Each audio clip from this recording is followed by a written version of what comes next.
Hey guys, welcome back to Crazy Tech Tricks. In this video, I'm going to show you how to download and update Realtek Audio Console in Windows 11. So let's get started. Go to search bar and search Device Manager. As you can see here, click on it. Now search for Sound, Video and Games Control. As you can see here, scroll down here. Now click on it. Now search for Realtek Audio. As you can see here, the third last option here, click on it. Now click on Update Driver. Now you have to click on this search automatically for drivers. It will look out for any update here.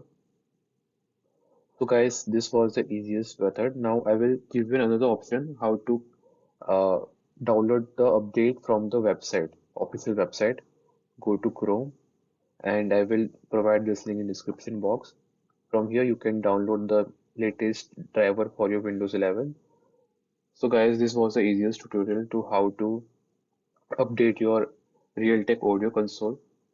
I hope you like it. Thanks for watching. Give it a like.